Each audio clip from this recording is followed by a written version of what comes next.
ওই যে সেই আপনার প্রাইমারি স্কুলে ভিজিট করতে গিয়েছিল ইন্সপেক্টর, তারপরে প্রাইমারি না হাই স্কুল ভিজিট করতে গেছে, যায়া জিজ্ঞেস করছে ছেলেরা কি পড়ছো? বলে ইতিহাস। ঠিক আছে, ইতিহাস থেকেই প্রশ্ন করব, বলতো চীনের প্রাচীর কে ভেঙেছে? ছেলেরা জবাব দিচ্ছে তুমি বলো। কেউ বলছেন। বেঞ্চের কোনা যে ছেলেটি, সে বলছে সর্বনাশ, কেউ যখন স্বীকার করে না এটা তো আমার মাথায় আসবে। সব শেষ ইন্সপেক্টর তাকে বলছে তুমি বলো তো কে ভেঙেছে চীনের প্রাচীর? কয় স্যার, গ্রামে আমার দুষ্টমির যথেষ্ট বদনাম আছে, কিন্তু চীনের প্রাচীর ভাঙার মতো দুষ্কর্ম আমি করি নাই। ইন্সপেক্টর খুব রেগে গেলেন, মাস্টারের দিকে তাকালেন, এই বুঝি আপনার ইতিহাস পড়ানো? মাস্টার ইন্সপেক্টরের বিরক্তি ভরা মুখ দেখে বলছেন স্যার রাগ করবেন না, এসব ছাত্র তো আমার, ওদের অবস্থা তো আমি জানি, আপনি আসছেন ঢাকা থেকে, আপনি জানবেন কি? আমি হলপ করে বলতে পারি আমার ক্লাসের কোন ছাত্র চীনের প্রাচীর ভাঙে নাই। ইন্সপেক্টর রাগ হইয়া চলে গেছে হেডমাস্টারের রুমে, যায় বলছে যে আমি আপনার স্কুলের গ্রান্টকে আমি নাকচ করে দেব, মঞ্জুরি আমি ক্যান্সেল করে দেব। কেন? এই অবস্থা। হেডমাস্টার বলছে স্যার রাগ করবেন না, আপনার জন্য কিছু টাকা পয়সাও রাখছি হাদিয়া, বড় একটা চর্বিযুক্ত খাসিও জবাহ করা হয়েছে, পুকুর থেকে রুই মাছ তোলা হয়েছে। তারপরেও আমার ছাত্ররা, টিচাররা বলার পরেও যদি আপনার সন্দেহ হয়ে থাকে যে আমার ছাত্ররাই ভাঙছে, তো ওই আপনি অসন্তুষ্ট হবেন না, রাগ করবেন না স্যার, ওই প্রাচীর ভাঙতে যা খরচ লাগে আমি কিছু খরচ দেবো, তো আপনি রাগ করেন না। এখন চিন্তা করেন, স্কুলের ছাত্র থেকে শুরু করে হেডমাস্টার পর্যন্ত জ্ঞানের বহর। তো বলতেছিলাম আমি ওজন স্তরে ফাটল ধরিয়েছি, তার অর্থ এই নয় যে আপনারা গিয়ে ওখানে কুড়াল মারিয়ে ওটারে ভাঙছেন। তাহলে ওটা কি হয়েছে? কোরআনে কারিমে রব্বুল আলামিন বলেন ওয়ামা আসাবাকুম মিন মুসিবাতিন ফাবিমা কাসাবাত আইদিকুম ওয়া ইয়াফু আন কাসীর। যত বিপদ তোমাদের উপর আরোপিত হয়, সমস্ত বিপদ তোমাদের দুই হাতের কামাই করা। কে বলছেন? আল্লাহ পাক। ওজন স্তরে ফাটল ধরেছে, এটা বিপদ, বিশ্বের সমস্ত মানব সভ্যতা সৃষ্টি জগতের জন্য বিপদ। এই বিপদের জন্য দায়ী পৃথিবীর মানুষ। কিরকম? সেটা হচ্ছে গাড়ির পেছন থেকে যে কালো ধোঁয়া বের হয়, কল কারখানার চিমনি থেকে যে কালো ধোঁয়া বের হয়, এই কালো ধোঁয়াগুলি, তারপরে সমস্ত কেমিক্যাল উইপেন সেগুলি যে টেস্ট করা হয়, তার রিয়াকশন ইত্যাদি, এই কালো ধোঁয়া এবং সমস্ত মারণাস্ত্রগুলি এক্সপেরিমেন্ট করার সমস্ত এই রিয়াকশনগুলি সবগুলি গিয়ে ওই ওজন স্তরে ফাটল ধরিয়ে দিয়েছে। আস্তে করে পাতলা হয়ে এটা ফেটে গিয়েছে, অতি বেগুনি রশ্মি আসা শুরু করেছে। এটাকে বন্ধ করার জন্য বিজ্ঞানীরা আজ মরিয়া হয়ে গিয়েছে। ইনশাআল্লাহ আল্লাহ পাক তার বিজ্ঞানীদের মানুষের মাথায় বুদ্ধি এনে দিবেন, রিপেয়ারও হয়ে যাবে ইনশাআল্লাহ। সবাই বলেন ইনশাআল্লাহ। তাহলে বললাম কেন এ কথাটা? এই জন্য বললাম যে কোরআনে কারীমের মধ্যে আল্লাহ রাব্বুল আলামিন সব কথা বলে দিয়েছেন, কোনো কথা বাদ রাখেন নাই। পাহাড়গুলি ভেঙে আমরা ক্ষতি করতেছি, গাছগুলি কেটে আমরা ক্ষতি করতেছি, প্রকৃতির ভারসাম্য নষ্ট করে দিচ্ছি, ফলে সমুদ্রের পানি স্ফীত হচ্ছে, ভূমিকম্প বাড়তেছে, ঘূর্ণিঝড় হচ্ছে, টর্নেডো হচ্ছে, পৃথিবী বিধ্বস্ত হয়ে যাচ্ছে, ক্লাইমেটের পরিবর্তন আসছে। আজকে পৌষ মাস, এটা কি মাস? কত তারিখ? দেখেন বাংলা ভাষাকে কত মহব্বত করি। যদি বলি আজকে ডিসেম্বরের কত তারিখ, গড় গড় করে মুখস্থ হয়ে যাবে। বাংলারে খুব ভালোবাসি, মাসটার তারিখ বলতে পারলাম না, দুঃখিত। এই হলো আমাদের ভালোবাসা। আজকে পৌষ মাসের অর্ধেকও শেষ হয়ে যাচ্ছে, অথচ মনে হচ্ছে শীত যেন তার শ্বশুর বাড়ি বেড়াতে গেছে। এই যে অবস্থা, এই অবস্থা শুধু বাংলাদেশে নয়, গোটা পৃথিবীতে ক্লাইমেটের একটা বিরাট পরিবর্তন আসতেছে, একটা বড় রকমের পরিবর্তন আসতেছে। এর কারণ হচ্ছে এই পৃথিবীর মানুষেরা নিজেরাই প্রকৃতির ভারসাম্যকে নষ্ট করে দিয়েছে। এই ভারসাম্য নষ্ট হওয়ার কারণে আবহাওয়ার পরিবর্তন হচ্ছে, সামুদ্রিক জলোচ্ছ্বাস বাড়তেছে, ভূমিকম্প, আগ্নেয়গিরি ইত্যাদি হচ্ছে এবং পৃথিবীর মানুষ বিধ্বস্ত হচ্ছে। বলতেছিলাম এ কোরআনে কারীমের মধ্যে আল্লাহ পাক সব কথা বলে রেখেছেন। যদি জানতাম, বুঝতাম, তাহলে এই অবস্থার সৃষ্টি হতো না। এটা বিজ্ঞানের বই নয়, রাজনীতির বই নয়, সমাজনীতির বই নয়, বরং সমস্ত নীতিমালার উচ্চ জ্ঞানের উচ্চ হচ্ছে আল কোরআন। জ্ঞানের উচ্চ কি? আরো জোরে বলেন, জ্ঞানের উচ্চ কি? আল কোরআন। পবিত্র কোরআনে এমন এমন ঘটনা আল্লাহ পাক বলেছেন যা ষষ্ঠ শতাব্দীর দুনিয়া এ সম্পর্কে কিছুই জানতো না।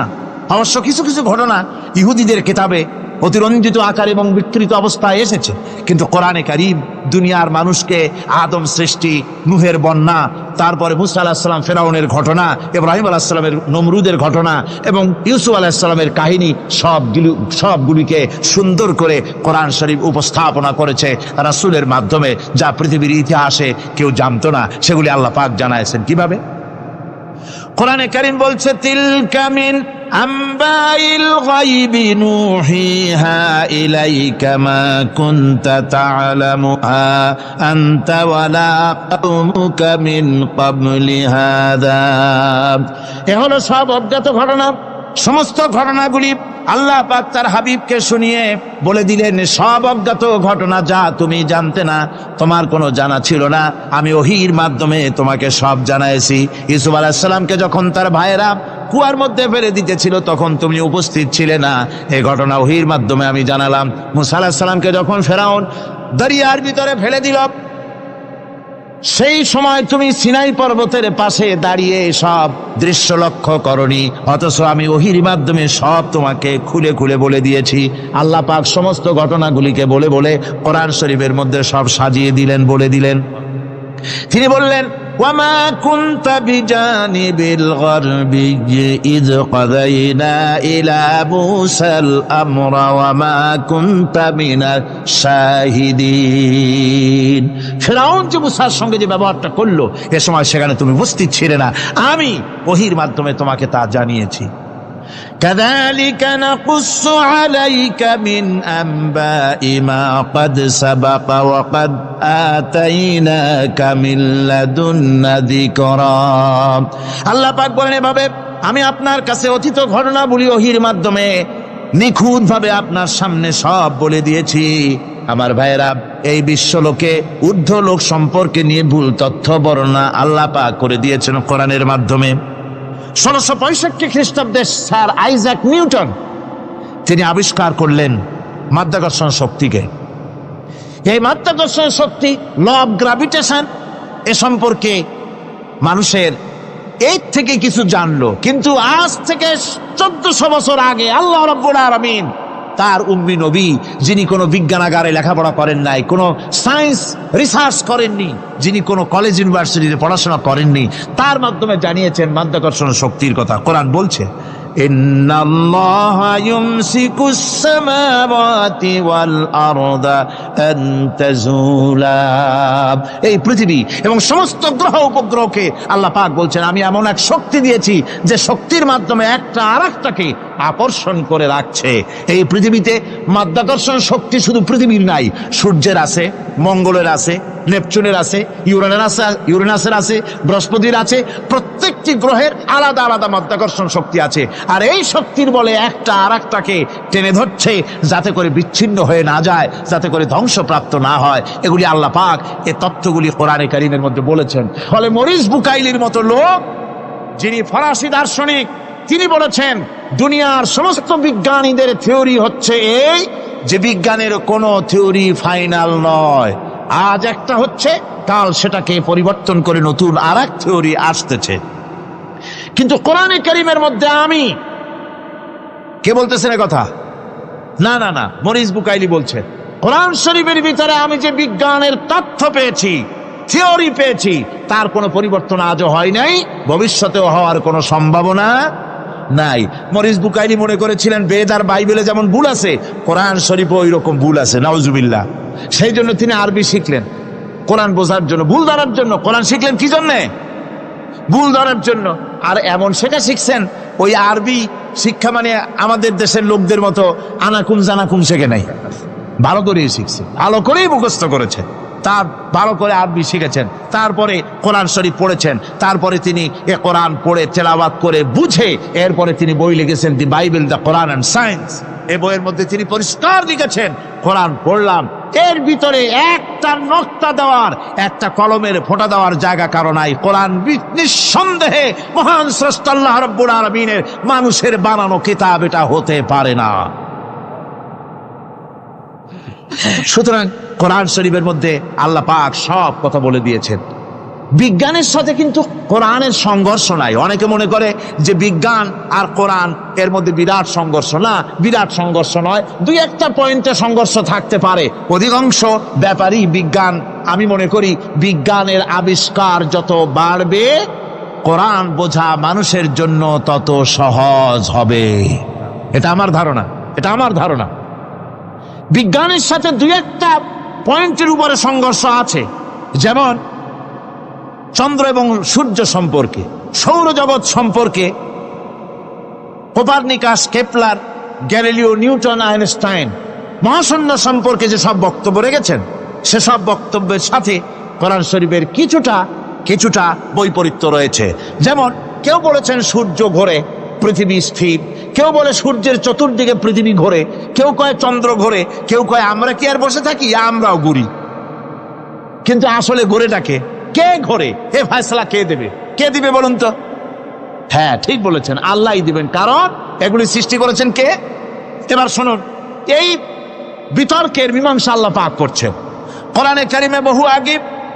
গ্যালিলিও, কেপলার, কোপারনিকাস এদের বলার অনেক আগে বিশ্বনবী জনাবে মুহাম্মদ রাসূলুল্লাহ সাল্লাল্লাহু আলাইহি ওয়াসাল্লাম তিনি বলে দিয়েছেন, আল্লাহর কথা তিনি বলেছেন, লাশ-শামসু ইয়ানবাগী লাহা আন তুদরিকাল কামারা ওয়ালাল লাইলু সাবিকুন নাহার ওয়া কুল্লুন ফি ফালাকিন ইয়াসবাহুন। প্রবল জ্ঞানী হইবে যাহারা, আপন মনেতে বুঝিবে তাহারা, রাত্রি পারে না আগে যাইবার দিনের স্থান করি অধিকার। চন্দ্র বাঁধে না সূর্যের গায়েতে, সূর্য পারে না চন্দ্রকে ধরিতে। যার যে স্থান বহাল রাখিয়া ভ্রমণ করিছে খোদাকে ডরিয়া। আল্লাহ রাব্বুল আলামিনকে ভয় করে সব ঘুরছে, চাঁদও ঘোরে, সূর্য ঘোরে, মঙ্গল ঘোরে, ইউরেনাস ঘোরে, বৃহস্পতি ঘোরে, পৃথিবীও ঘোরে। সব ঘুরছে তো ঘুরছেই, বন করে ঘুরছে, একটা নির্দিষ্ট কক্ষপথে, আপন আপন কক্ষপথে ঘুরছে, যার ফলে অ্যাক্সিডেন্ট হয় না। সুবহানাল্লাহ, জোরে বলেন সুবহানাল্লাহ। নির্ধারিত কক্ষে ঘুরছে, নির্ধারিত কক্ষে ঘুরছে। এর কক্ষগুলি আল্লাহ পাক ঠিক করে দিয়েছেন, সেই কক্ষে ঘুরতেছে, একে অপরের পথ অতিক্রম করতেছে না। আবার ওই মহাশূন্যের ভেতরে রয়েছে ব্ল্যাক হোল। ব্ল্যাক হোল কি? ব্ল্যাক হোল হচ্ছে একটা বিরাট অন্ধকার গহ্বর, একটা মৃত্যুকূপ। এত বড় বিরাট ব্ল্যাক হোল মহাশূন্যে আছে, বিজ্ঞানীরা হয়রান হয়ে গেছে। তার এত বড় শক্তি, সে শুধু তারা খায় না, কোন তারকা ঘুরতে ঘুরতে যদি তার কাছে এসে যায়, তারাকে খেয়ে ফেলে। কোন আলো যদি কাছে আসে, আলো শুষে নিতে নিতে আলো যার থেকে এসেছে সেটাকেও শেষ করে ফেলে। এ ধরনের একটা দারুণ আকর্ষণীয় শক্তি তার মধ্যে আল্লাহ সৃষ্টি করেছেন। একটা ব্ল্যাক হোল আছে মহাশূন্যের ভিতরে। সূর্য, চন্দ্র, গ্রহ, নক্ষত্র, যে সূর্য পৃথিবীর চাইতে 13 লক্ষ গুণ বড়, এমন 2 কোটি সূর্য খাইয়া হজম করতে পারে, এত বড় ব্ল্যাক হোল আল্লাহ তৈরি করে রেখেছেন মহাশূন্যের উপরে। রয়েছে মিল্কি ওয়ে, রয়েছে গ্যালাক্সি, অন্তত 10,000 কোটি, 10 সহস্র কোটি তারকা দিয়ে সমৃদ্ধ গ্যালাক্সি মিল্কি ওয়ে, যেটা অন্ধকার রাত্রে, তারকা সজ্জিত রাতে উত্তর দক্ষিণ দিকে টানা একটা পথের মতো দেখা যায়। এটা হচ্ছে গ্যালাক্সি, এইটাকে বলা হয় মিল্কি ওয়ে। এটা হচ্ছে ছায়াপথ। অসংখ্য তারকা এর মধ্যে রয়েছে। কত বড় বড় তারকা, অনেক দূরে। তাই আমরা দেখি বিন্দু বিন্দু, আসলে কি বিন্দু না। কত বড় জানেন? বিজ্ঞানীরা বলেছেন দৈত্যের মতো বিরাট বিরাট তারকা আছে, যে সূর্য পৃথিবীর চাইতে 13 লক্ষ গুণ বড়। এরকমের সূর্যের অন্তত 3 কোটি সূর্য খাইয়া হজম করতে পারে, এরকম অসংখ্য তারকা মিল্কি ওয়ের ভিতরে আল্লাহ সৃষ্টি করেছেন। সুবহানাল্লাহ বিহামদিহি, সুবহানাল্লাহ। আর মানুষ লাফায়, 4 আঙ্গুল মানুষ খালি লাভ দেয়, মোষ কতগুলো রাখিয়া আনন্দে লাফা। কি শক্তি তোমার! মহাশূন্যের তুলনায় এই পৃথিবীর অবস্থান কি জানেন? এই জন্য যত বেশি পড়াশোনা করবেন মাথা নত হয়ে যাবে। কমিউনিস্ট হয় ছাগলেরা, বুদ্ধিমান কোনোদিন কমিউনিস্ট হয় না। কারা কমিউনিস্ট হয়? ছাগলগুলি, যাদের আকল নাই, তাদের জ্ঞান নাই, বুদ্ধি নাই, ওরাই কমিউনিস্ট হয়। কোন চিন্তাবিদ, কোন বিজ্ঞানী কমিউনিস্ট হয় না। মাথা নত হয়ে যায়, আল্লাহর এই সৃষ্টি দেখে পাগল হয়ে যায়। নিঃসন্দেহে আল্লাহ আছেন, নইলে পরে এগুলি হয় কি করে? আমি চিন্তা করে পাই না কমিউনিস্ট হয় কেমনে, কতখানি পাগল হইলে হয়। ছোট্ট একটা রুমাল দেখলে মনে করি কোন তাঁতি এটারে বানাইছে। একটা এই কি জানি কয় মাইক দেখলে মনে করি কেউ এটাকে বানাইছে। টেবিল দেখলে মনে করি কেউ বানাইছে। ফ্রিজ দেখলে মনে করি বানাইছে কেউ। একটা সুই দেখলে মনে করি কেউ এটাকে বানাইছে। আর এই বিশাল পৃথিবী, ওই বিশাল আকাশ, কমিউনিস্টরা কয় এমনি এমনি হয়েছে। আমার বন্ধুগণ, মাথা নত হয়ে আসবে চিন্তা করলে কি বিশাল সৃষ্টি আল্লাহ পাকের। এই ছায়াপথ, এই গ্যালাক্সি, এর তুলনায় পৃথিবীর অবস্থান কোথায়? পৃথিবীর অবস্থানটা হচ্ছে, আমার হাতে এটি একটি কলম। এই কলমটা কাগজের উপরে আমি যদি এই নিপটা রাখি, কাগজের ভিতরে নিপে যতটুকুন জায়গা টাচ করবে, মহাশূন্য গ্যালাক্সি মিল্কি ওয়ে, আল্লাহর ওই মহাশূন্যের তুলনায় পৃথিবীর অবস্থান একটা কলমের নিপে যতটুকুন জায়গা নেয় এর থেকে বেশি নয়। এই যদি হয় পৃথিবী, তাহলে সেই পৃথিবীর মানুষ আপনি কতটুকুন? সলিমুদ্দি বসিরুদ্দি খালি লাফা। আমার বন্ধুগণ, লাভ কি? লাভের চোটে বলে হ্যান করেঙ্গে ত্যান করেঙ্গে, লাঠি কে আন্দার মুগুর ভরেঙ্গে। কয়দিন পর শোনা যায় শীত হয়ে পড়ছে, কিছু নাই। সুতরাং আল্লাহ পাকের অসীম সৃষ্টি জগৎ, এর সঙ্গে বিজ্ঞানের সংঘর্ষ কম, দুই একটা পয়েন্টে আছে। বাকি সবগুলিতে বিজ্ঞানের আবিষ্কার যত বাড়তেছে, আল্লাহরে চেনা, সৃষ্টি জগৎকে জানা মানুষের জন্য তত সহজ হচ্ছে। আর রহমান আল্লামাল কোরআন, কোরআন শিখিয়েছেন আমাদেরকে। রহমান এমন নিয়ামত দিয়েছেন যার মধ্যে সব আছে। মানুষ সৃষ্টির ব্যাপারে, মানব সৃষ্টির ব্যাপারে নির্ভুল তথ্য যদি পেতে হয়, তাহলে কার কাছে যাব? জোরে কন। আল্লাহর কাছে যেতে হবে। আর আল্লাহর কাছে না যাইয়া মানব সৃষ্টির রহস্য যদি জানতে যাই ডারউইনের কাছে, তাহলে আপনার মামু হবে সুন্দরবনের বান্দরেরা। ঠিক কিনা? বান্দরেরা হবে মামু, শিম্পাঞ্জি ওরাং ওটাং হবে আপনার নানা আর দাদা। তার কারণ ডারউইন সাহেব বলেছেন, মানুষ এর পূর্বপুরুষ হলো বাঁদর, শিম্পাঞ্জি, ওরাং ওটাং। এটা হলো তার থিওরি অফ ইভলিউশন। এই বিবর্তনবাদের থিওরি পেশ করতে গিয়ে তিনি বলেছেন, মানুষ হলো বান্দরের জাত। আরে বেটা, তুই বান্দরের জাত। নিজের লেজ কাটিয়া সকলের লেজ কাটা আরম্ভ করতে যাচ্ছে। কি পাগলের পাগল, মানুষ হয়েছে বান্দরের জাত। আশ্চর্য কথা। কেমনে কইলে? তো বললো যে শিম্পাঞ্জি দেখছে, তো সে শিম্পাঞ্জি দেখে তার মনে হয়েছে যে মানুষ ওই রকমই তো দেখা যায়, তো মানুষ বুঝি বান্দর থেকেই আসছে। আমি বলি, পৃথিবীতে এমন পাগল আমি কোনোদিন দেখিও নাই, শুনিও নাই যে কোনো পাগল পাবদা মাছ দেখে বলেছে যে এটা হচ্ছে বোয়াল মাছের পূর্বপুরুষ। টাকি মাছ দেখে কোনো ছাগলেও বলেছে আজ পর্যন্ত যেটা হলো শোল মাছের পূর্বপুরুষ।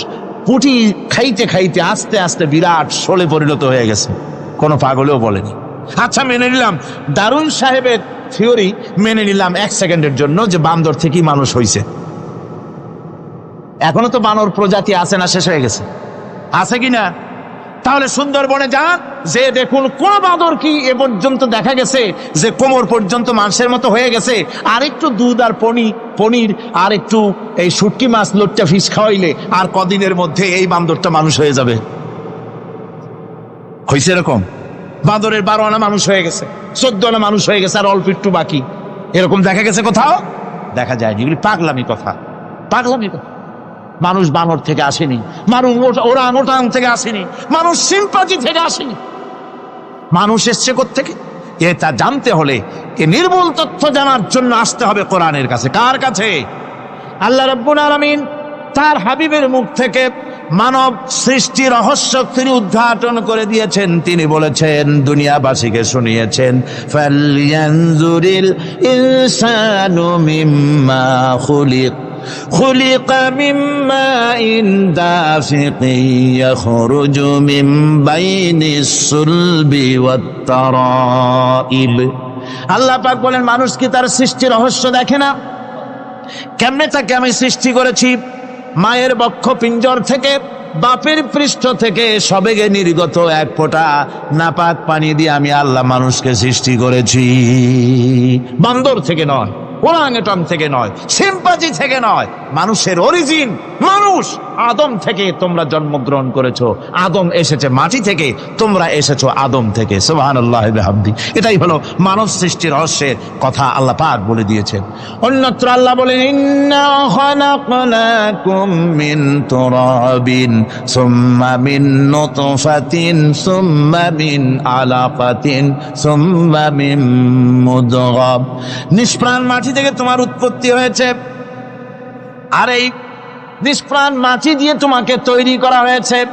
এগুলি মাতৃগর্ভের ভিতরে গিয়া নাপাক পানি ফোঁটা জমাট রক্ত হয়েছে, গোশত হয়েছে, তারপরে মানুষের আকৃতি দিয়েছি, আর এরপরে বাচ্চার আকারে মায়ের পেট থেকে আমি আল্লাহ মানুষ করে তোমাকে বের করেছি। সুতরাং মানব সৃষ্টি রহস্যের কথা বিজ্ঞানের সাথে যেটা সাংঘর্ষিক হবে কোরআনের সাথে, আমরা সেটা মানতে পারি না। আমাদেরকে মানতে হবে মূল জ্ঞানের কেতাবটা। মূল জ্ঞানের কেতাব কোনটা? জোরে কোন তো কোনটা? কোরআন। এখানে সব কথা আল্লামাল কোরআন। কোরআন শিখিয়ে মানুষকে আল্লাহ পাক সবচাইতে বড় দয়া করেছেন, এর থেকে বড় দয়ার হয় না। কোরআন শিখিয়েছেন আমাদের, যার মধ্যে সমস্ত তথ্যের কথা আল্লাহ পাক বলেছেন। The universe and doctor Einstein বইয়ের ভিতরে লেখা হয়েছে যে একদিন এমন হবে যখন ধীরে ধীরে সূর্য তার আলো হারিয়ে ফেলবে, চন্দ্র নিষ্প্রভ হয়ে যাবে, আর পৃথিবী আস্তে আস্তে তার গতি হারিয়ে ফেলবে। একথা আজকের বিজ্ঞানীরা অথবা আজ থেকে কয়েক বছর আগের বিজ্ঞানীরা একথা বলছে। কিন্তু রাসূল করিম সাল্লাল্লাহু আলাইহি ওয়াসাল্লামের মুখ থেকে আজ থেকে 1400 বছর আগে, যিনি বিজ্ঞানাগারে মোটেও পড়াশোনা করেন নাই, লিখতে জানেন না, পড়তে জানেন না, সই করতে জানেন না, বিজ্ঞান আসছে কথা বলছে, সেই কথা 1400 বছর 1500 বছর আগে রাসূল করিমের মুখ থেকে আল্লাহ পাক বলছেন।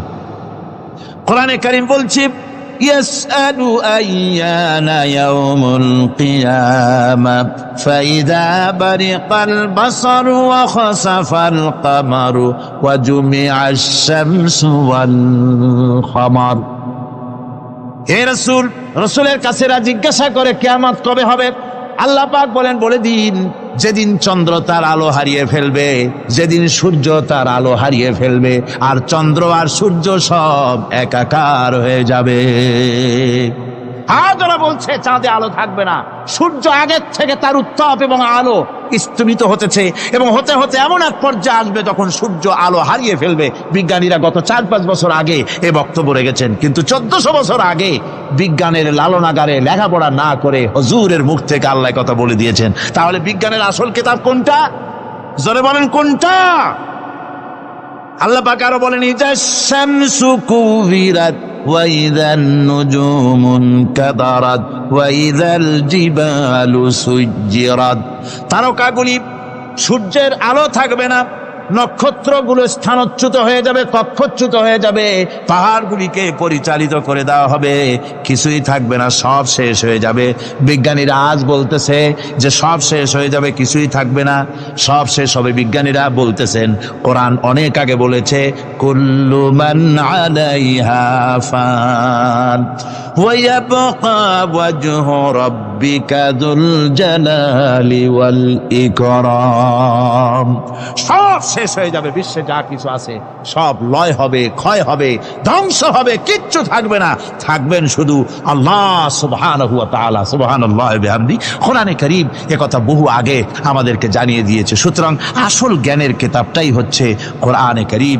এই কোরআনের কাছে আমরা যত যেতে পারবো, যত কোরআন বুঝতে পারবো, ততই আমাদের জন্য আমরা সমৃদ্ধ হতে পারবো। আমাদের উপর আল্লাহর রহমত আসবে, আমরা সমাজ চালাতে পারবো, আমরা দেশ চালাতে পারবো, আমরা দুনিয়ায় শান্তি পাবো, আমরা আখিরাতেও মুক্তি লাভ করতে পারবো। কোরআনে কারীম সমস্ত বিজ্ঞানের উৎস, দর্শনের উৎস। এইটা না জানলে কিছুই জানা হয় না, এইটা জানা হলে সব জানা হয়। পণ্ডিত আপনার ডক্টর শহীদুল্লাহ, আল্লাহ জান্নাত নসিব করুন, সবাই বলুন আমিন। তিনি বলতেন, বড় বড় সেমিনারে গিয়ে বলতেন তিনি, যে আপনারা যারা বক্তব্য রাখতে এসেছেন, জনগণকে বলছি না, যারা বক্তব্য রাখতে এসেছেন, MA পাস করেছেন, ডিগ্রি করেছেন, PhD করেছেন, FRCS করেছেন, বহু কিছু ডিগ্রি আপনারা লাভ করেছেন, নামের আগে 6 হাত লম্বা ডিগ্রি আপনারা লাগাইছেন, আপনারা পণ্ডিত ঠিকই, কিন্তু এই কোরআন শরীফের জ্ঞান যদি আপনাদের না থাকে, আপনারা পণ্ডিত, তবে আপনারা মূর্খ পণ্ডিত। কি পণ্ডিত? কি পণ্ডিত? মূর্খ পণ্ডিত। ওরা বলে যে মৌলবীরা জানে কি, মৌলবীরা জানে কি?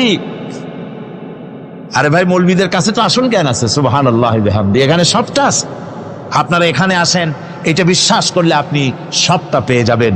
কোরআন বিশ্বাস করতে পারলে, কোরআন জানতে পারলে আপনি সব জানবেন। কোরআনে কারীমের মধ্যে আল্লাহ পাক কত কথা বলেছেন, এর মধ্যে আছে আল্লাহ পাক বলেছেন, আফালা ইয়ানজুরুনা ইলাল ইবিলি কাইফা খুলিকাত। এই যে আমি উটগুলোরে বানাইছি, কেমনে বানাইলাম তোমরা কি দেখছো? উট কেমনে বানিয়েছি? মুফাসসিরিনে কেরাম এর উপরে অনেক আলোচনা করেছেন। তারা বলেছেন যে উট মরুভূমির জাহাজ, তারপরে উটের পিঠে একটা চুট আছে, কোন কোন উটের পিঠে 2টা চুট আছে, মাঝখানে বসে একটারে হেলান দিয়ে আর একটা ধরে বসা যায়।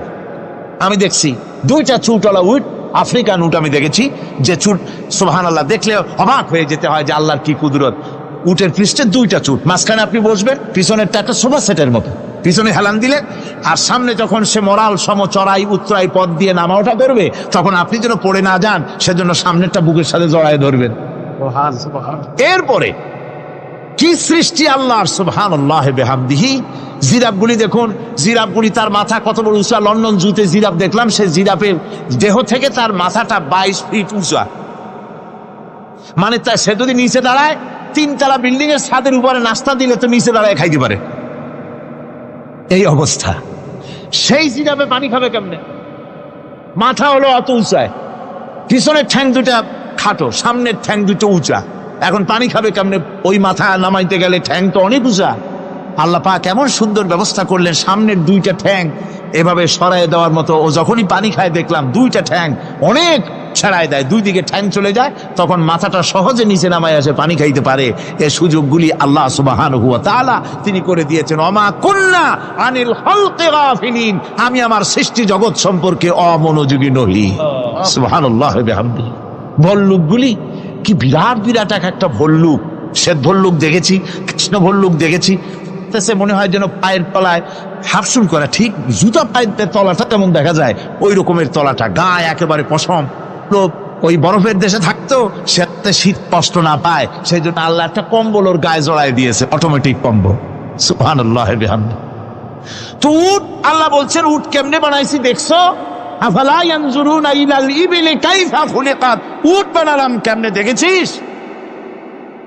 মানুষ অবাক হলো, আল্লাহ এত কথা ছুঁয়া উটের কথা বলছেন, কারণ নানান রকম মানুষ বলল। শেষ পর্যন্ত প্রাণীতত্ত্ববিদরা তারা আবিষ্কার করলেন মূল কারণটি। অনেক কারণ আছে আল্লাহ পাকে কথা বলা। উট তো মরুভূমির জাহাজ, তারপরে উট মানুষের অনেক উপকারে আসে, এ কথা বলা হয়েছে। প্রাণীতত্ত্ববিদরা খুঁজে খুঁজে তারা দেখতে পেয়েছে যে উটকে জবাহ করে দেখা গেছে, উট সমস্ত প্রাণী বাতাস থেকে অক্সিজেন যতটা গ্রহণ করে ততটা ছেড়ে যায়, যতটা গ্রহণ করে ততটা ছেড়ে যায়। একমাত্র প্রাণী উট যে যতটা অক্সিজেন গ্রহণ করে বাতাস থেকে সবটা ছাড়ে না, 2/3 ছেড়ে দেয়, 1/3 তার লাংসের পাশে রাখার জন্য আল্লাহ পাক একটা চেম্বার তৈরি করেছেন। ওই চেম্বারের ভিতরে 1/3 অক্সিজেন থেকে যায়, কারণ পানিও রেখে, তার পানি রাখার জন্য রিজার্ভ ট্যাঙ্কি আছে, ভেতরে একটা রিজার্ভ ট্যাঙ্কি আছে, অক্সিজেন রাখার একটা চেম্বার আছে। এগুলি কেন? এই জন্য যে মরুভূমির ভিতরে সাইমুম শিল্পগোষ্ঠী না, কিন্তু ঝোড়ো হাওয়া, মরুভূমির ভিতরে ঝোড়ো হাওয়া, এই ঝোড়ো হাওয়া যখন আরম্ভ হয়ে যায়, তখন মানুষ বাঁচতে পারে না, মানুষ টের পাইয়া সব বাড়িতে চলে যায়। মরুভূমিতে চড়ে বেড়ায় উট, সে যাবে কোথায়? ওর তো যাওয়ার জায়গা নাই। 7 দিন 8 দিন 1 সপ্তাহ 2 সপ্তাহ পর্যন্ত এই মরুভূমিতে ঝড় চলতে থাকে, বালুর ঝড়, কিচ্ছু দেখা যায় না। ওখানে দেখছিলেন বালুর পাহাড়, কালকে আজকে দেখবেন বালুর পাহাড় এখানে চলে আসছে। এইভাবে পাহাড় তৈরি হয়ে যায়, বালি উড়ায় নিয়ে যায় বাতাসে। এই বাতাসের ভিতরে বালু উঠতে থাকে সমানে, মানুষ প্রাণী কিছুই সেখানে শ্বাস করতে পারে না, বাঁচতে পারে না। উটের মতো প্রাণী যে মরুভূমিতে থাকে, ও বাঁচবে কি করে? আল্লাহ সুবহানাহু ওয়া তাআলা ওর লাংসের পাশে অক্সিজেন রাখার চেম্বার করে পানির ট্যাঙ্কি তৈরি করে দিয়ে রেখে এমন কায়দা করেছেন, ও যখনই টের পায় যে ঝড় শুরু হবে, সাথে সাথে ঠ্যাং দিয়া মুখ দিয়া গর্ত করে বালুর ভিতরে মাথা ঢুকাইয়া 1 সপ্তাহ 2 সপ্তাহ থাকতে পারবে মাটির তলে, অক্সিজেনের অভাব হবে না। আফালা ইয়ানজুরুনা ইলাল ইবিলি কাইফা খুলিকাত, দেখো নাকি কিভাবে সৃষ্টি করেছি আমি এই সুন্দর উটকে, একবার দেখো। আর শুকরিয়া তোমার মাথা নত হবে। যত বড় কমিউনিস্ট হও, আল্লাহর শ্রেষ্ঠের জন্য সেজদা দিতে বাধ্য হবে যদি তোমার ঈমান এতটুকুনো থাকে। জান্নাতীরা খামোশ হয়ে বসে থাকবেন। বিশ্বনবী মুহাম্মদ রাসূলুল্লাহ সাল্লাল্লাহু আলাইহি ওয়াসাল্লাম তখন বলবেন, হায় আল্লাহ রাব্বুল আলামিন, জান্নাতীরা আমার উম্মতেরা, তারা বুঝতেই পারে নাই তোমার কাছে যা বেশি আছে সেটা তারা বুঝতে পারে নাই। আয় আল্লাহ তাআলা, জান্নাতীরা সব নেয়ামত পেয়েছে ঠিক, কিন্তু যার জন্য আরামের ঘুমকে হারাম করে গভীর রাত্রে জেগে জেগে তাহাজ্জুদের নামাজ আদায় করে চোখের পানি ফেললো, যার জন্য জিহাদ করলো, যার আইন কায়েমের জন্য শহীদ হলো, যার জন্য মান ইজ্জত শেষ করলো, হিজরত করলো, কষ্ট করলো, রক্ত দিল, জীবন দিল, সেই আল্লাহকে তারা এখনো দেখতে পারে নাই।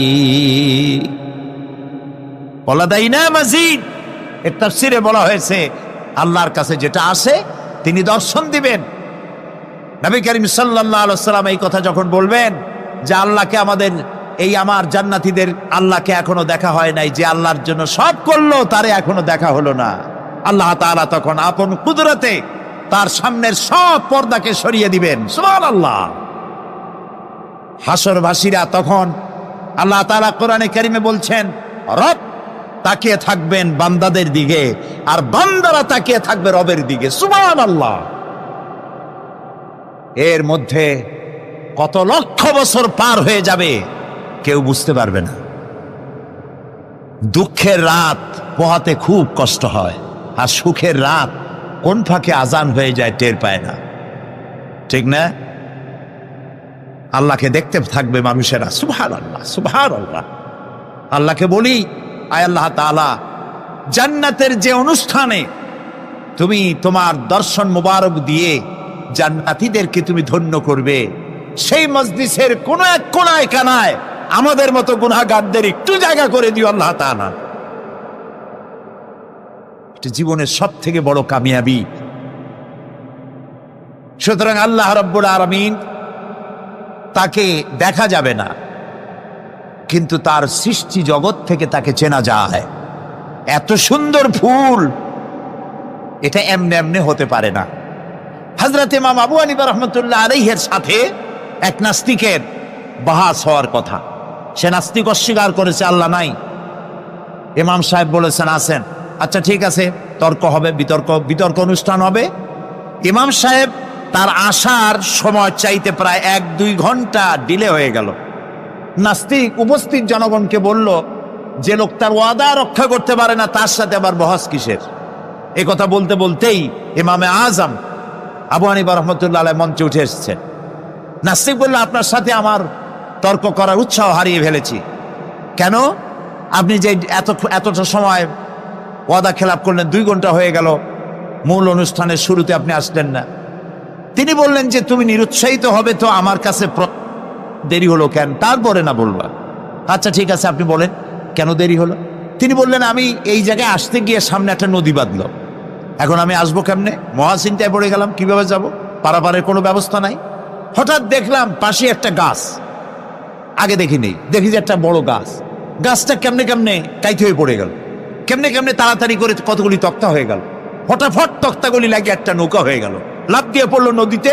আমি চট করে উঠলাম সেই নৌকায় আর পাড়ি দিয়ে আসলাম। ওই তক্তাগুলি ফাটতে চিটতে আর লোহাগুলি লাগবে তড়িৎ গতিতে তাড়াতাড়ি হইতে যতটুকু সময় লাগছে আমার আসতে ওই জন্য দেরি হয়েছে। সুবহানাল্লাহ পরে কর। এখন নাস্তিক কয় যে আপনার সাথে আমি তর্ক মোটেই করব না। কেন? কয় যে আপনার মাথার স্ক্রু ঠিক আছে কিনা। কয় কি জন্য?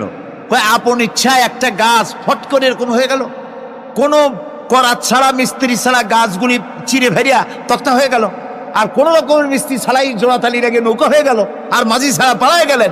আপনার মস্তিষ্কের স্ক্রুগুলি ঢিলা, আপনার সাথে আমি তর্ক করব না। তিনি বললেন, নাস্তিক শোনো, বিনা মিস্ত্রিতে একটা গাছ চিরে ভেরে তক্তা হইতে পারে না। তোমার দলিল।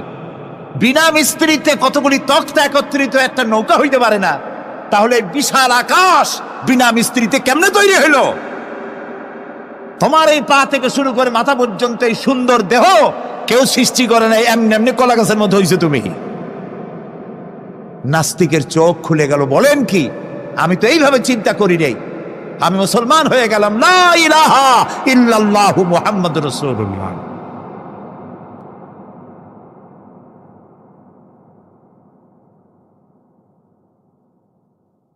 আল্লাহ পাকের অস্তিত্বকে বোঝার জন্য তার সৃষ্টি জগৎ যথেষ্ট। সুবহানাল্লাহ বলেন।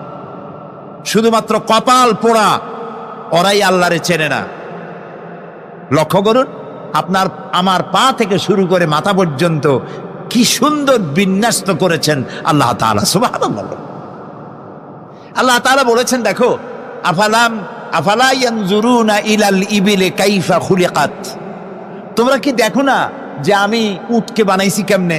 আল্লাহর আদত মোবারক, আল্লাহর সিস্টেম, আল্লাহর কুদরত হচ্ছে এই লাঠি দিয়া পিটাইয়া মানুষকে হেদায়েত করার কোনো অভিলাষ, কোনো ইচ্ছে আল্লাহর নাই। সুবহানাল্লাহ বলেন। আল্লাহ রাসূলকে বলেছেন, ইন্নামা আনতা মুযাক্কিরুন লাস্তা আলাইহিম বিমুসাইতির। হে নবী, আমি আপনাকে উপদেশক করে পাঠিয়েছি পৃথিবীতে, লাঠি মারার জন্য দারোগা করে বাড়াই নাই। সুবহানাল্লাহ। আপনি আল্লাহরে মানবেন না, আল্লাহ একটা ফেরেশতা পাঠাই দেবে পিটাই ওর গর্দানের চামড়া উঠাইবেন না। আল্লাহ বলেন যে দেখো, যুক্তি প্রমাণের মাধ্যমে তুমি আল্লাহকে চিনতে শেখো। নিজের দিকে তাকাও। আচ্ছা, তোমরা উট দেখো নাই? কে বলতেছেন? আল্লাহ বলছেন, উট দেখো নাই? আফালা ইয়ানজুরুনা ইলাল ইবিলি কাইফা খুলিকাত ওয়া ইলাস সামায়ে কাইফা রুফিআত। ওই বিশাল আকাশ। আচ্ছা দেখেন তো, এই যে প্যান্ডেলটা, আমাদের দৃষ্টিতে প্যান্ডেলটা বড়, কিন্তু আকাশের দৃষ্টিতে এটা কি? কিছুই না। এই প্যান্ডেলটুকুন তৈরি করতে কয়শো বাঁশ লাগছে, দেখছেন তাকাইয়া? আচ্ছা, এবার আকাশটার দিকে তাকান, কয়টা খুঁটি আছে? আল্লাহ তাআলা বলছেন, আনতুম আশাদ্দু খালকান আমিস সামাউ বানাহা।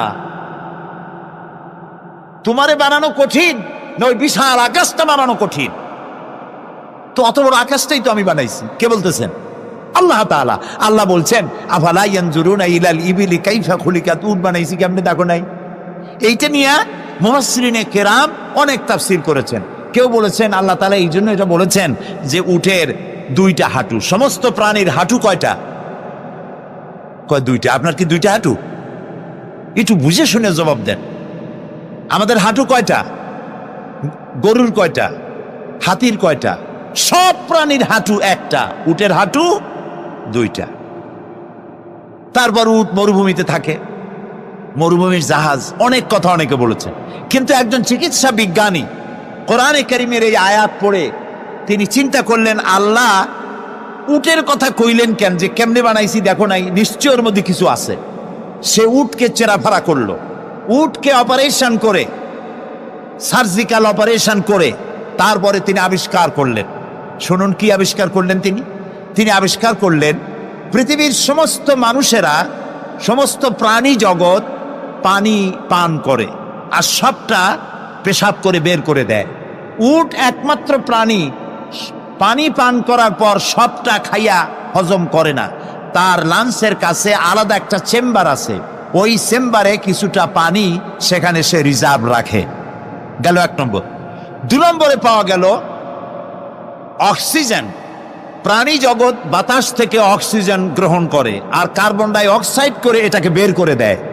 উট একমাত্র প্রাণী অক্সিজেন যতটা গ্রহণ করে ততটা ছেড়ে দেয় না, প্রত্যেকে কিছুটা জমা করে রাখার জন্য তার বুকের মধ্যে একটা জায়গা আল্লাহ একটা চেম্বার তৈরি করেছেন, ওখানে অক্সিজেন জমা থাকে, একদিকে পানি আর একদিকে অক্সিজেন শ্বাস প্রশ্বাসের জন্য। কারণ কি? কারণ হলো মরুভূমিতে বালুর ঝড় হয়, যাকে আরবিতে বলা হয় সাইমুম, বালুর ঝড়। এই ঝড় যখন শুরু হয় তখন একটানা ঝড় চলতে থাকে 2 দিন 3 দিন 1 সপ্তাহ চলতে থাকে। মানুষেরা টের পেয়ে যার যার আশ্রয় গ্রহণ করে। উট তো মরুভূমিতে চড়ে বেড়ায়, সে এইটাকে পালাবে কোথায়? সে বাঁচবে কি করে মরুঝড়ের মধ্যে? বালির ঝড়, বৃষ্টির মতো বালি পড়ে গাড়ি ডুবে যায়, পাহাড় ডুবে যায়, এই অবস্থা হয়ে যায়। উট বাঁচবে কি করে? আল্লাহ রাব্বুল আলামিন উটের দেহ তৈরি করার সময় এমন ব্যবস্থা করে দিলেন, উট যখন টের পায় বালুর ঝড় হবে, সঙ্গে সঙ্গে তার সামনের 2টা পাও দিয়া বালু সরায় দিয়া তার মাথার গলার অর্ধেকটা বালুর মধ্যে ঢুকায় দিয়া 5 দিন 7 দিন যেন থাকতে পারে, পানি আর অক্সিজেনের জন্য, সে যেন মারা না যায়। এর জন্য আল্লাহ রাব্বুল আলামিন তার বুকের মধ্যে পানি আর অক্সিজেন রাখার ব্যবস্থা করেছেন। আফালা ইয়ানজুরুনা ইলাল ইবিলি কাইফা খুলিকাত, কেমনে উট বানাইছি দেখো নাই? সুবহানাল্লাহ বলে। আল্লাহ রাব্বুল আলামিন তার এই বিশাল সৃষ্টি, আকাশ জমিন গাছপালা তরু লতা কীট পতঙ্গ সাগর নগর সব তৈরি করে তারপরে আল্লাহ তাআলা বলছেন, এবার তাকাও আমার আকাশের দিকে, তাকাও আমার জমিনের দিকে। আল্লাযী খালাকা সাবা সামাওয়াতিন তিবাকা মা তারা ফি খালকির রহমানি মিন তাফাউত। তাকাও আমার আকাশের দিকে, তাকাও আমার জমিনের দিকে। আল্লাহ তাআলা বলছেন, দেখো কোনো ভুল আছে নাকি? হাল তারা মিন ফুতুর, কোনো ভুল দেখতে পাও? কে জিজ্ঞেস করছেন? তাকাও আকাশের দিকে, দেখো জমিনের দিকে দেখো, হাল তারা মিন ফুতুর, কোনো ভুল দেখতে পাও? আল্লাহ তাআলা বলেন, বারবার তাকাও, বারবার তাকাও। এভাবে বারবার দেখতে দেখতে তোমার চক্ষু কাতর হয়ে তোমার নিজের দিকে ফিরে আসবে। আমার সৃষ্টি নৈপুণ্যতার ভেতরে কোনো ভুল খুঁজে পাবে না। পা থেকে শুরু করে মাথা পর্যন্ত আমরা একটু খেয়াল করি তো, আমাদের পায়ের তালুর চামড়া যেরকম, পায়ের পিঠের চামড়া কি ওরকম? আমাদের পায়ের পিঠের চামড়া যেরকম, ওইটা যদি হতো পায়ের তলায়, তাহলে প্রতি 3 দিন অন্তর 2 দিন অন্তর পায়ে হাফসুল করা লাগতো জুতার মতো, ঠিক না? হাতের উপরে চামড়াটা যেরকম, হাতের তালুতে চামড়া কি ওরকম? হাতের তালুর চামড়া কি তাও কইতে পারেন, পুরু, আর উপরেরটা পাতলা। এই উপরের চামড়াটা যদি এইখানে হইতো তাহলে গরম কদু আর ডাল খাইতেই পারতেন না, চামড়ার কাম শেষ। এগুলো চিন্তা করলেই তো শকর করতে ইচ্ছা হবে যে এই যে একই শরীর আমার 2 রকমের চামড়া কেন দিলেন? আর কোনো চেষ্টা নাই, এমনি এমনি হয়েছে।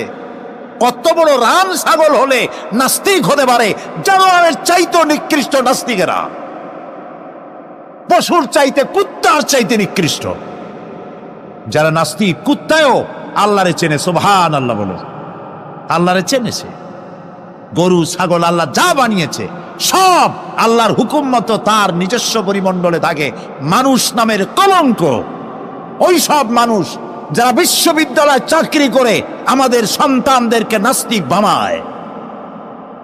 এর একটা শয়তান কয়েক মাস আগে দূরে কোথাও গিয়ে আল্লাহ জাহান্নামে নিয়ে গিয়েছে। ওর কবরে জাহান্নামের আগুন জ্বলুক কিয়ামত পর্যন্ত। সে একাই শয়তান নয়, বিশ্ববিদ্যালয়ের অসংখ্য ছেলেদের মেয়েদেরকে ধ্বংস করেছে, ইমান নষ্ট করেছে। প্রিয় ভাই সব, আল্লাহ রাব্বুল আলামিন তার অস্তিত্বের প্রমাণ রেখেছেন আর বলেছেন, দেখো কোনো ভুল পাও নাকি? আল্লাহর এক দরবেশ বান্দা এক বট গাছের নিচে বিশ্রাম করতেছিলেন আর সূরা মুলক পড়তেছিলেন। এই আয়াতের কাছে এসেছেন, হাল তারা মিন ফুতুর, দেখতে পাও কোনো ভুল? শুয়ে শুয়ে বলতেছে, আল্লাহ তোমার সৃষ্টি জগতে তো ভুল ধরার কোনো উপায় নাই, কেউ ধরতে পারবে না, তবে আমার চোখে একটা জিনিস বেমানান মনে হয়। ভুল ধরতে কারো ক্ষমতা নেই, একটা জিনিস আমার কাছে বেমানান লাগে। একা একা বলতেছে, সেটা হলো এই, তুমি তাল গাছ বানাইছো যেমন, তালও সেই রকম বড়, বেল গাছ যেমন, বেলও বড়, নারকেল গাছ যেমন, নারকেলটাও বড়। কিন্তু এত বড় বিরাট বট গাছ, ফল একেবারে এতটুকু এতটুকু। এইটা একটু বেমানান লাগতেছে। এই চিন্তা করতেছে দরবেশ সাহেব, হঠাৎ করে একটু বাতাস এসে গাছের ডাল আন্দোলিত হয়েছে। একটা আধা পাকা বটের ফল অনেক উঁচু থেকে ছিঁড়ে এসে দরবেশের নাকের উপরে পড়ছে, নাকটা জ্বলে উঠছে। দরবেশ সাহেব বলছে, আস্তাগফিরুল্লাহ, আল্লাহ, এটা তো ফল না, এটা আমার চিন্তার জবাব। আমি চিন্তা করতেছি গাছ আনমান ফল হয় নাই, তাল গাছ যেমন ফল যেমন, বট গাছ যেমন ফল যদি ওই আকারে হইতো, ফলটা যে পজিশন নিয়ে আমার নাকে পড়ছে, এতে তো আমার নাকও যাইতো, মাথাও যাইতো। সুতরাং আল্লাহ রাব্বুল আলামিন তার সৃষ্টি জগৎকে আপন কুদরত দিয়ে সুন্দর করে সৃষ্টি করেছেন। ভাগ্যবান তারা যে আল্লাহকে স্বীকার করে 5 ওয়াক্ত নামাজে আল্লাহকে সেজদা দেয়, সুবহানাল্লাহ। আর শিক্ষক নামের, শিক্ষিত নামের কলঙ্ক ওই সব মুসলমান যারা মুসলমানের ঘরে জন্মগ্রহণ করে নিজেকে নাস্তিক বলে পরিচয় দেয়, নিজেকে যারা বামপন্থী বলে পরিচয় দেয়। মুসলমান তা আবার বামপন্থী, আস্তাগফিরুল্লাহ। কোরআনে কারিমে আল্লাহ তাআলা বলেছেন, আসহাবুল ইয়ামিন আসহাবুশ শিমাল, ডানপন্থী আর বামপন্থী।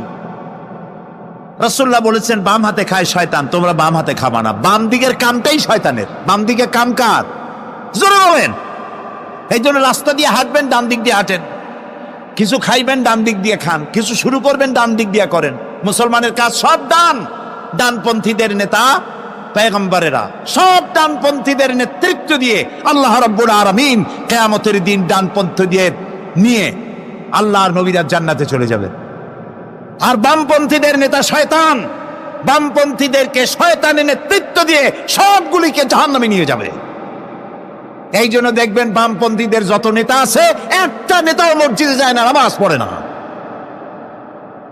প্রিয় ভাই, সব কপাল পোড়া না হলে কোন মুসলমানের সন্তান বামপন্থী আন্দোলন করতে পারে না। হতভাগ্য, নিকৃষ্ট, জঘন্য। আল্লাহ এদেরকে হেদায়েত করুন, বলেন আমিন। জোরে বলেন আমিন। ওরা নামাজে নাই, রোজায় নাই, আল্লাহ নাই, রসুলে নাই, পরকালে নাই, মক্কায় নাই, মদিনায় নাই, ঠিক কিনা? আল্লাহ হেদায়েত নসিব করুন, বলেন আমিন। তাহলে 3টি পুঁজির কথা বলেছিলাম। তার মধ্যে প্রথম পুঁজি হলো আল্লাহর কি বিশ্বাস করতে দেখি? অস্তিত্বকে বিশ্বাস করা। এই অস্তিত্বের উপরে আমি আর আলোচনা করতে চাই না। আমরা বিশ্বাস করি আল্লাহ আছেন, ঠিক না? আচ্ছা, এবার প্রশ্ন করি, আল্লাহ আছেন, কোথায় আছেন? আচ্ছা, বুঝতে পারছি আপনাদের মধ্যে ইখতিলাফ হয়ে গেছে। কেউ বলছেন সব জায়গায়, কেউ বলছেন আরশে, কেউ বলছেন আকাশে। আর যারা বেশি বুদ্ধিমান তারা কোনো জবাব দেন নাই, চিন্তা করছেন কোনটা কইয়ে কোন জ্বালায় পড়ি। আল্লাহ রাব্বুল আলামিন কোথায় আছেন সেই প্রশ্ন আল্লাহ কি করা দরকার?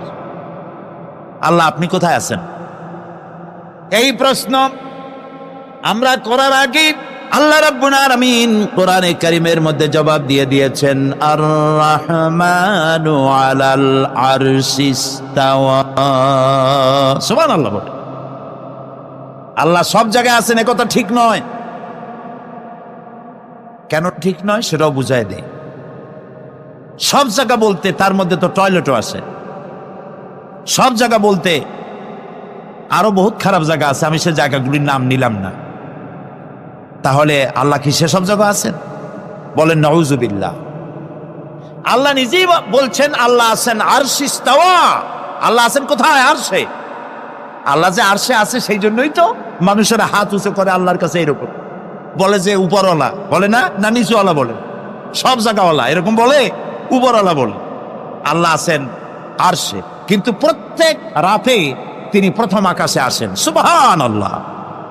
বান্দাদেরকে ডাকার জন্য আসেন। আল্লাহ সর্বত্র জ্ঞান রাখেন। তার ইলমের মধ্যে এক চুল পরিমাণ জায়গা আকাশেও নাই, জমিনেও নাই যে আল্লাহ রাব্বুল আলামিন ওই জায়গাটুকুন সম্পর্কে তাৎক্ষণিকভাবে অবহিত নন। এমন এক চুল পরিমাণ জায়গা আকাশেও নাই, জমিনেও এটাই হলো আল্লাহ সব জায়গার জ্ঞান, তার ইলমের মধ্যে সব তিনি জানেন। এ কথা একটি ছোট্ট আয়াতের মধ্যে এভাবে বলা হয়েছে, وَيَعْلَمُ مَا فِي الْبَرِّ وَالْبَحْرِ وَمَا تَسْقُطُ مِنْ وَرَقَةٍ إِلَّا يَعْلَمُهَا। এই পৃথিবীতে জমিনের ভিতরে কি হয়, সমুদ্রের অতল তলদেশে কি হয়, সব আমি জানি। এমনকি এই পৃথিবীর কোন একটি গাছের পাতা যদি পড়ে যায়, কোন দেশের কোন গাছের কোন পাতা পড়েছে সে খবর আমি আল্লাহর কাছে হয়ে যায়। এটি আমি বললাম, বানায় বললাম? এটি কোথায় আছে? তো আল্লাহ রাব্বুল আলামিন কোরআনে পরিষ্কার করে বলে যে একটা পাতার খবর যদি আল্লাহর কাছে হয়, তাহলে আমরা কোথায় কি করি তিনি টের পান না? অবশ্যই টের পান। এটি আমাদের মনে রাখতে হবে। তো আল্লাহ তাআলা, তার উপরে আমাদের বিশ্বাস হচ্ছে এই যে তিনি আরশে ইস্তাওয়া, আরশে আছেন, এবং তিনি না জানেন না দেখেন এমন কিচ্ছু নাই, না শোনেন এমন কিচ্ছু নাই। এমনকি সমুদ্রের অতল তলদেশে ছোট্ট পাথরের ভিতরেও যদি একটি পোকা যদি পালায়ে থাকে, এমন পোকা যা মাইক্রোস্কোপ যন্ত্র ছাড়া দেখা যায় না, এমন একটি পোকা আটলান্টিক বা প্রশান্ত মহাসাগরের অতল তলদেশে থেকে যদি ক্ষুধার যন্ত্রণায় চিৎকার মারে, কেউ শোনে না। আরশের মালিক আল্লাহ রব্বুল আলামিন বলেন আমি শুনতে পাই। সুতরাং তিনি সব শুনতে পান, তিনি দেখতে পান, এবং সবকিছু তার নলেজে আছে। এ হচ্ছে আল্লাহর অস্তিত্বে বিশ্বাস। 2 নম্বরে আল্লাহর সিফাতে বিশ্বাস। 2 নম্বরে কি বলেন? সিফাত মানে কি? গুণ। বলেন কি? গুণাবলীতে বিশ্বাস। আল্লাহর নাম আল্লাহ, বলেন তো?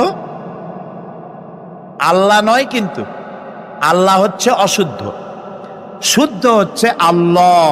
বলার সময় মুখটা গোল হয়ে যাবে। বলেন তো, সবাই উচ্চারণ করেন আল্লাহ, আবার বলেন আল্লাহ, আবার বলেন আল্লাহ। সুবহানাল্লাহ, কি মধুর নাম, কি মজার নাম। কোন বান্দা যদি অন্তরের অন্তঃস্থল থেকে একবার যদি বলে আল্লাহ, আল্লাহ রাব্বুল আলামিন 70 বার সাড়া দিয়ে জিজ্ঞেস করেন বান্দা কি চাও, আমি শুনছি। আল্লাহ হচ্ছে ইসমে জাত, আর সিফাতি নাম হচ্ছে বাকি 98টা নাম। মোট ওয়ালাহুল আসমাউ হুসনা, আল্লাহ তাআলা রয়েছে পবিত্র নাম, অনেক নাম, 99টা নাম। কয়টা নাম? আল্লাহ হচ্ছে ইসমে জাত। এই যে আমরা অনেক সময় খোদা বলি, খোদার কসম, খোদার কিরা, খোদা হাফেজ বলি না আমরা? এই খোদা শব্দ যতটা সম্ভব এই শব্দ উচ্চারণ থেকে বিরত থাকা উচিত, কারণ আল্লাহর 99 নামের মধ্যে খোদা বলে কোনো শব্দ নাই। কেউ যদি 10 লক্ষ বার খোদা বলে, একবার আল্লাহ বলার সমান হবে না, হবে না। কেমন খোদা বলে আল্লাহ নিজের নামকে পরিচিত করেন নাই। আল্লাহর নাম হচ্ছে আল্লাহ, আল্লাহর নাম কি? আর বাকি হলো গুণবাচক নাম। তিনি রব, তিনি রাজ্জাক, তিনি ওয়াদুদ, তিনি জব্বার, তিনি কাহ্হার, তিনি রহমান, তিনি রহিম। এরকম আছে না নাম? সব গুণবাচক নাম। এই আল্লাহকে বিশ্বাস করতে হবে। 1 নম্বরে তার অস্তিত্ব, তিনি আছেন। 2 নম্বরে গুণ সহকারে বিশ্বাস করতে হবে। আমরা পানিকে বিশ্বাস করি সে চুবাইয়া ডুবাইয়া মারতে পারে, এই হিসাবে বিশ্বাস করি, ঠিক না? আগুনকে বিশ্বাস করি সে পোড়ায় মারতে পারে। সাপকে বিশ্বাস করি সে দংশন করলে আমি মরে যেতে পারি, ঠিক কিনা? এইভাবে প্রত্যেকটা জিনিসের গুণ সহকারে তাকে বিশ্বাস করতে হয়। সেই জন্য আল্লাহকে আল্লাহ আছেন এইটা শেষ কথা নয়, তার গুণ সহকারে তাকে বিশ্বাস করতে হবে। তিনি হচ্ছেন খেতে দেওয়ার মালিক, রাজ্জাক। মানে বলেন তো নামটা কি? রাজ্জাক মানে কি? রিজেক দাতা। কে রিজেক দাতা? এই জন্য রিজেক চাইতে হবে কার কাছে? আল্লাহর কাছে। কোনো অভাব অভিযোগের জন্য আমি কাউকে বলবো না আপনি আমার খেতে দেন, আল্লাহর কাছে চাইতে হবে। চাইবো কার কাছে? আল্লাহর কাছে। খেতে দেওয়ার মালিক তিনি। আচ্ছা বলেন, এই পৃথিবীর মধ্যে মানুষেরা বেশি না হাতি, ঘোড়া, বাঘ, ভল্লুক, ময়না, টিয়া, মাছ, পাখি, পতঙ্গ, কীট এগুলো বেশি? কোনটা বেশি? আমরা বেশি না ওরা বেশি? ওরা বেশি, ওরা বেশি। এই যে অসংখ্য হাতি আছে পৃথিবীতে, হাতির পেট বড় না আমার পেট বড়? গন্ডারের পেট বড় না আপনার পেট বড়? কুমিরের পেট বড় না আপনার পেট বড়? আচ্ছা, এখন এই সব প্রাণীদেরকে কে খেতে দেন? আপনার আমার তো ব্যাংকে ডিপোজিট আছে, কম থাকুক বেশি থাকুক, গোলায় ধান আছে, চাউল আছে, বাড়িতেও আছে, আছে না? কিন্তু এই যে পাতিশিয়াল, ফক্স, পাতিশিয়াল চেনেন তো? চিনবেনই তো, সাংঘাতিক চালাকি এগুলি। এই পাতিশিয়াল কোন ব্যাংকের ম্যানেজারের কাছে গিয়ে বলছে যে ম্যানেজার সাহেব, এখন তো পৌষ মাস, আমি 10টা মুরগি চুরি করে আনছি, আমার নামে একটা অ্যাকাউন্ট খোলে, বৃষ্টির সময় যখন আমি চুরি করতে পারবো না তখন এগুলি উইথড্র করে আমি আমার পেট বাঁচাবো। এই কথা বলে শিয়ালের নামে, বাঘের নামে কোনো অ্যাকাউন্ট আছে ব্যাংকে? কোরআন শরীফে আল্লাহ তাআলা বলছেন এমন অনেক প্রাণী আছে পৃথিবীতে যারা তাদের রিজেক সংগ্রহ করে রাখে না। আল্লাহ বলেন আমি আল্লাহ তাদেরকে রিজেক দেই। কে দেয়? কখন পরে? মিনহা খালাকনাকুম কখন পরে?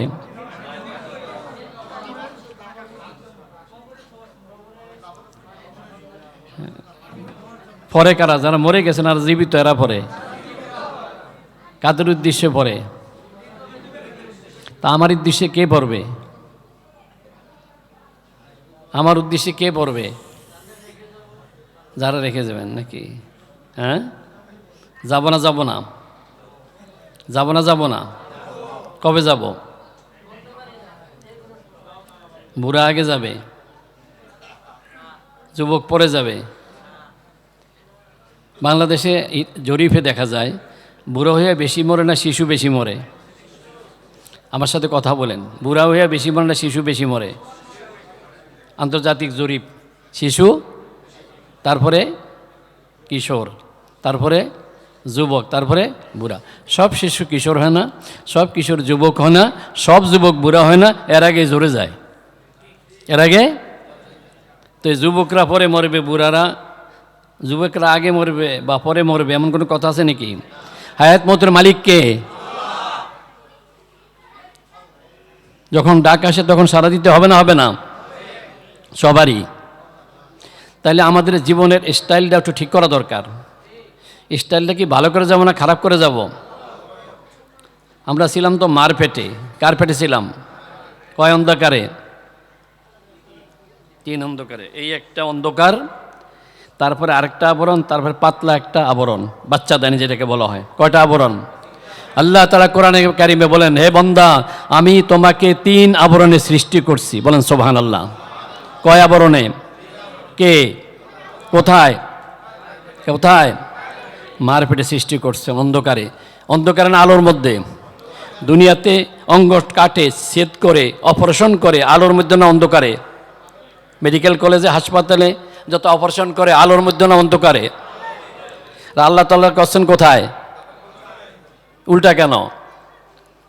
দুনিয়ার সব অপারেশন, সব অঙ্গ প্রত্যঙ্গ সেট করে অথবা কাটে, আলো নিশ্চিত করে মেডিকেল কলেজে। তারপরে দেখে সেখানে যত ধরনের ব্যবস্থা আছে আলোর, সব অবস্থা ঠিক আছে কিনা। ওকে না হলে কাজ শুরু করে না, ওটিতে নেয় না রুগী। আলো নিশ্চিত হওয়ার পরে নেয়। আলো ছাড়া দুনিয়াতে অপারেশন হয় না। রব্বুল আলামিন আল্লাহ তাআলা আমাদেরকে অঙ্গ প্রত্যঙ্গ সেট করছেন কি আলোর ভিতরে না অন্ধকারে? কথা বুঝেন নাই? যালিকুমুল্লাহু রাব্বুকুম, তিনি তোমাদের রব, তিনি তোমাদের খালেক, তিনি তোমাদের মালিক, যিনি তোমাদের অন্ধকারের মধ্যে সুন্দর দেহ দিয়েছেন। ভাবো, একটু ভাবো, চক্ষু বন্ধ করে ভাবো। মিনহা খালাকনাকুম, ছিলাম কোথায়, আসি কোথায়, যাব কোথায়? ছিলাম মার পেটে, আসছি দুনিয়ার পেটে, যাব কবরের পেটে। ঠিক আছে নি?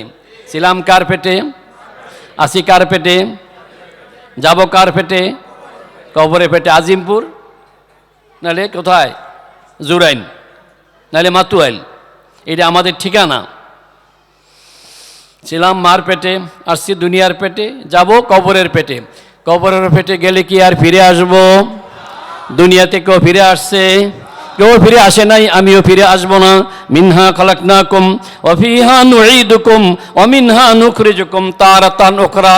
হে বান্দা, মাটি থেকে সৃষ্টি করেছি, আবার মাটিতে ঢুকাবো, আবার মাটি থেকে বের করে তোমার হিসাব নিব। কে করবেন এগুলি? পারবেন না? পারবেন না? এই ভাবনাগুলি জাগ্রত করতে হবে না? হবে না? মরণের আগে না মরণের পরে? মরব কবে? তাহলে ভাবনা কি 1 মাস পরে কারণ এখনই করব? বাসায় ফিরে যাওয়ার নিশ্চয়তা আছে? নাই। তাহলে এখনই ভাবনা করতে হবে আমাদের। কি করতে হবে ভাই? ভাবনা করতে।